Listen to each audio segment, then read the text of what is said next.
I stood in front of the mirror, smoothing down the fabric of my navy blue dress, the same one I wore 6 years ago, the night Marcus proposed under the orange-pink skies of Santa Monica Pier.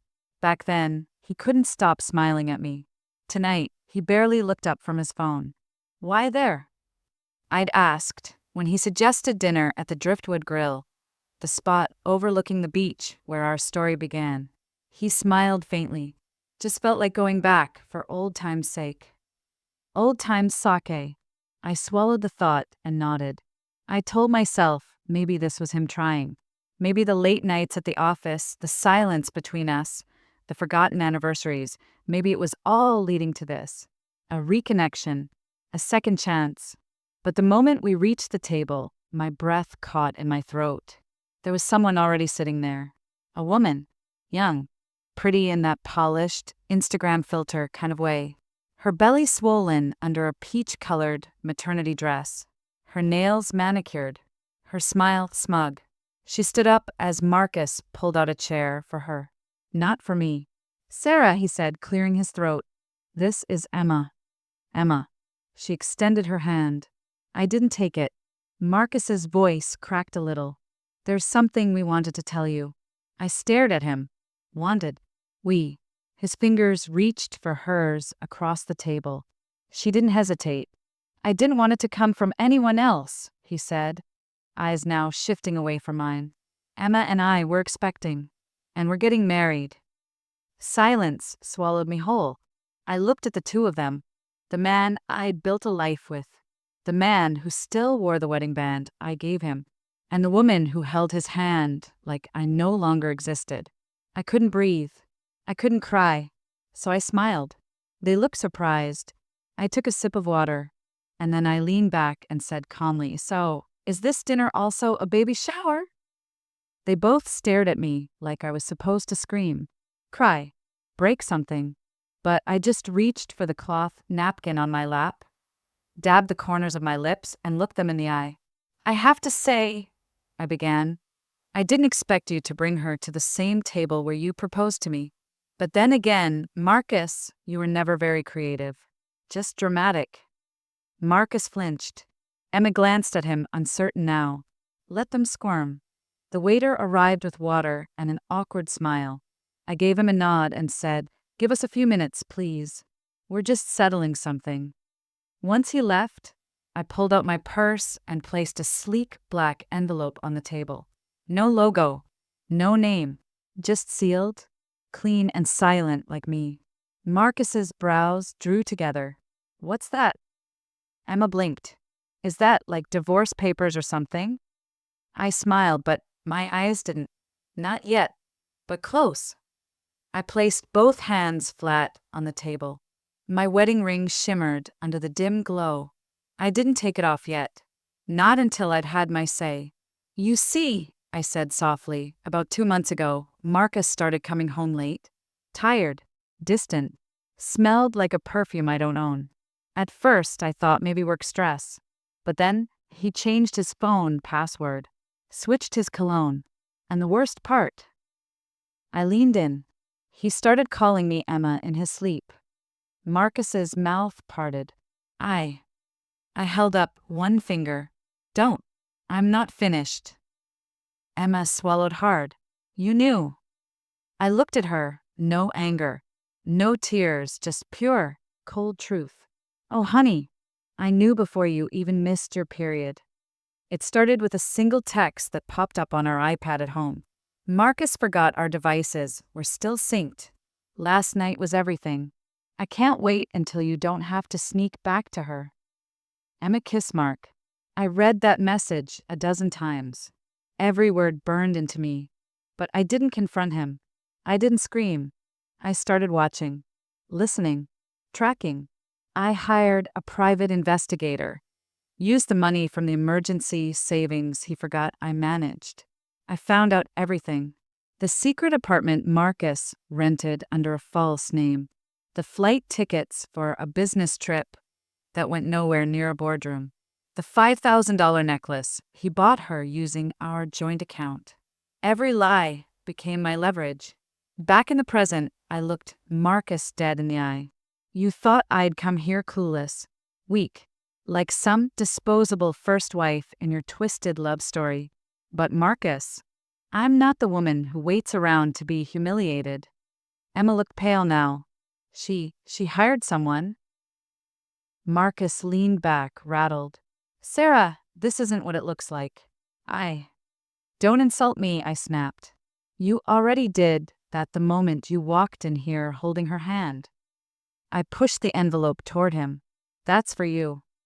He didn't move. Emma asked, what's in it? I stood up, adjusting the strap of my purse over my shoulder. Oh, I said with a sweet smile. Just copies of the bank transfers, the private investigator's full report, and the documents that legally transfer every account with my name on it into mine alone. His eyes went wide. What? I already closed the joint account, froze the equity loan, transferred the deed of our house into my trust, all while you were busy knocking up your secretary. Emma's face turned red. Wait, what do you mean your trust? I thought he said you didn't.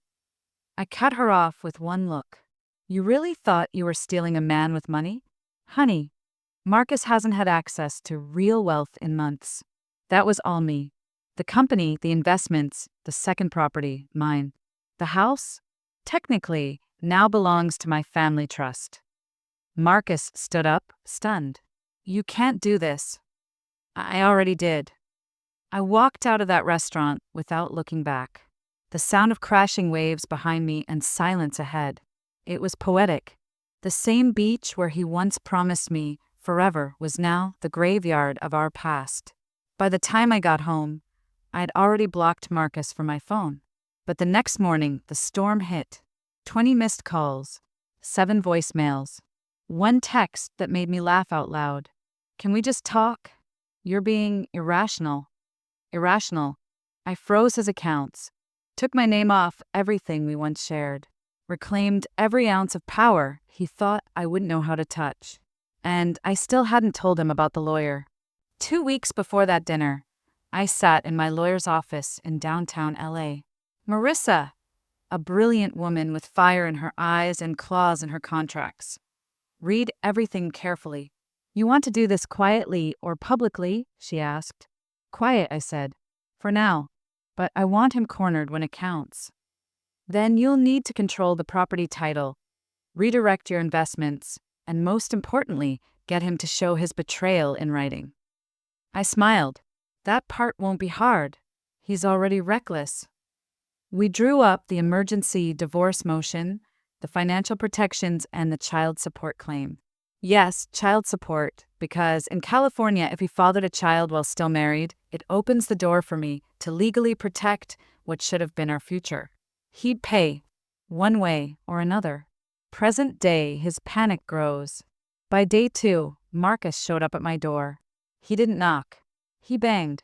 Sarah, open the damn door. I was sitting on the couch, sipping coffee, scrolling through messages from supportive friends who already knew everything. Because, yes, the video from the restaurant had gone viral. I'd made sure of that. A discreet AirTag in my clutch had recorded it all. Clean audio, crystal clear, heartbreak. And my final mic drop moment? The internet ate it up. So I let him stand there, shouting, "Why are you doing this to me?" he cried from the hallway. "You think this is what love looks like?" I opened the door just a crack. "No, Marcus," I said. "This is what consequences look like." His eyes were bloodshot. Emma's freaking out. She says we don't have anything left. She thought I had money. I told her we'd be fine. You told her a lot of things, I interrupted. Unfortunately, you forgot to tell her I was the one funding your lifestyle. That yacht trip last summer? My bonus. The BMW? My company lease. You were living on my dime while you were screwing her. He stared at me like I was someone else. Maybe I was. I stepped outside and handed him a plain brown envelope. Another one. "What is this?" he asked warily. "The paternity suit." He blinked. "Wait, what? I already told you I'm the father." "No," I said calmly. "You assume you are. But I had a PI follow Emma, too. And according to surveillance and her texts to a man named Brian who works in your office, there's a strong chance you're not even the daddy. His jaw dropped. You're lying. I pulled out my phone, scrolled to a message. You want to see the screenshots or the footage? They hooked up at the annual HR retreat. Remember the one you didn't go to because you were too sick? He staggered backward like the wind had knocked him over. She played me? I gave him a long, level stare. No, you both played each other, and neither of you knew who had the better hand. It was a rainy Tuesday when Emma showed up at my door. No makeup, no smug smile, just swollen eyes, shaking hands, and desperation all over her pale face. She stood there on my porch like a ghost of the woman who smirked across from me at dinner days ago. I didn't invite her in right away. Please, she whispered. I just need 5 minutes. 5 minutes. That's all she ever gave my marriage before she opened her legs to my husband. But still, I stepped aside. She walked in like a woman with no destination, sat on the edge of my sofa, and looked around at the home she thought would be hers someday. The irony wasn't lost on either of us. I didn't know, she began, voice trembling. I didn't know he was lying to me, too. I folded my arms and leaned against the counter. She continued. He told me you two were already separated. He said he was just staying with you until the paperwork came through, that the house was going up for sale, that you were cold and emotionally abusive. I laughed. So you thought you were rescuing him? She looked away. I know how it sounds. I was stupid. You were greedy, I corrected. You wanted the man, the house, the money, the status. But you never thought to question how easily a man willing to betray his wife could betray you too. Emma didn't deny it. Instead, she pulled something from her purse, a sonogram photo. I don't even know if it's his anymore, she said, tears finally spilling. But it doesn't matter. He's gone. He's shut down completely. He says everything was a lie. He said if the baby's not his, he's out for good. I stayed quiet, let her sit with her shame, and then she looked at me, really looked at me, for the first time. I came here because I don't know what to do. I'm scared. I have nothing. I thought I was winning, Sarah, but I was just a game piece. I remember the night I watched Marcus's car pull into that apartment building. My PI sending me a photo just 10 minutes later of him and Emma kissing in the hallway, her hand pressed against his chest like a teenage crush. I remembered how humiliated I felt. But looking at her now, I didn't feel hate. I felt clarity. She wasn't a villain. She was an accomplice to a liar. And now that liar had abandoned her too. I'm not here to forgive you, I told her. I'm not going to help you raise this child or clean up the mess you crawled into. But I will give you one chance. She looked up. I'm going after him in court. And when I do, I need proof of the financial manipulation, the coercion, the cheating, the emotional abuse. And I need someone who knows what Marcus was doing in the office with the company funds. Her brows lifted. You want me to turn on him? I want you to tell the truth, I said, to a judge, in a deposition, under oath. Emma hesitated. He'll hate me. I tilted my head. He already does. You're not his fairy tale anymore. You're just evidence. She sat frozen for a long moment. Then finally she nodded. Okay, I'll do it. I handed her a card. Call this number tomorrow. She's my attorney. Tell her everything. I didn't wear black to court. I wore white. Clean, strong, untouchable white. Marcus was already seated at the defendant's table when I walked in. His lawyer looked flustered. Emma sat in the back row, her hands pressed nervously against her stomach, eyes avoiding his. He tried to smile at me. I didn't smile back. Let him sweat. My attorney, Marissa, stood confidently in her charcoal gray suit and heels that clicked like a war drum on the floor. She started with the basics. Our 10-year marriage. Our jointly owned business. My financial records. the transfers he made without my consent, the secret apartment he funded using our shared line of credit.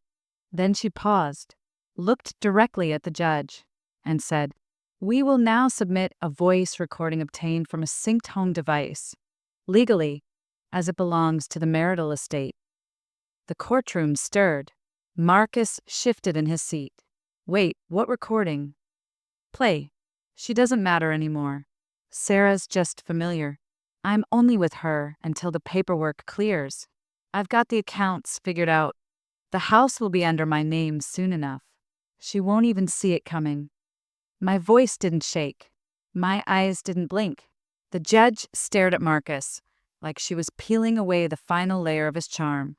And just like that, the man who used to own every room was stripped bare in front of everyone. Next came Emma. She walked up, hands trembling. The courtroom felt airless.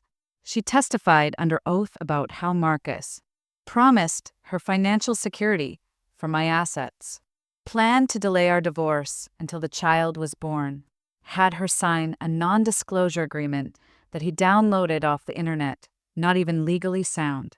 But the final blow? She admitted she wasn't even sure the baby was his. That did it. The courtroom didn't gasp, but you could feel it, the tension like a match about to explode. Marcus looked like he wanted to disappear into the floor.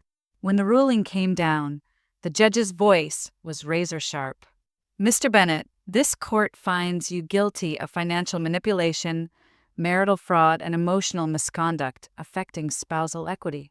As a result, you are to forfeit all claims to shared property, receive no alimony, and must pay damages totaling $218,000.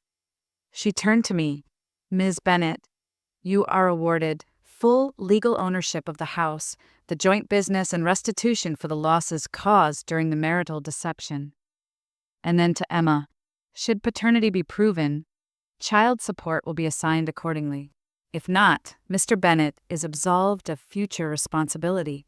Either way, this matter does not affect Ms. Bennett's entitlements." And that was it. 10 years of love, betrayal, lies, undone by one thing: truth, delivered with precision. Outside the courthouse, reporters hovered. I walked past them like they weren't even there. Marcus tried to call out, "Sarah." I turned just once. "You could have had everything," I said softly. "Instead, you traded gold for glitter." Then I walked away, not with revenge, with peace. 1 year later, I returned to the Driftwood Grill. Same white linen tablecloths, same ocean view, same golden light melting over the water like honey. But this time, I came alone, and it felt right. The hostess asked if I was waiting for someone. No, I smiled. Just me. After the divorce, I moved slowly. I didn't rush to find myself. I already knew who I was. I had just been too quiet, too forgiving, too devoted to someone who saw my worth as an accessory to his ego. I sold our second property and reinvested the funds. Doubled them.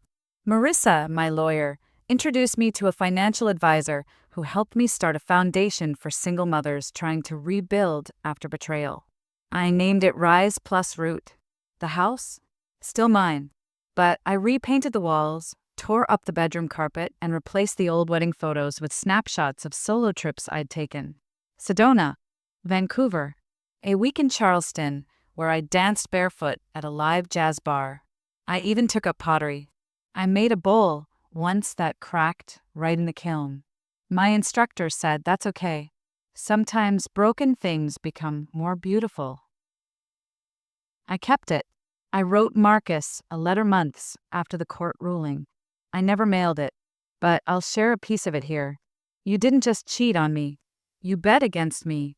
You assumed I would crumble, that I would fall apart, blame myself, and beg you to stay. But I didn't. I learned something from you. That betrayal may burn like hell, but survival tastes sweeter when you've walked through fire with your head high. Thank you for showing me who you really were, because it helped me finally become who I was meant to be." I folded it, tucked it into a journal, and moved on. At the restaurant that evening, the waiter asked if I wanted to order dessert. "Yes," I said, smiling. I'll have the chocolate lava cake." He paused, celebrating something. I looked out at the ocean, the sun dipping just below the edge of the earth. "Yes," I said, "freedom. Because sometimes the greatest revenge is rebuilding so well they no longer recognize you. And the best love story is the one you write for yourself."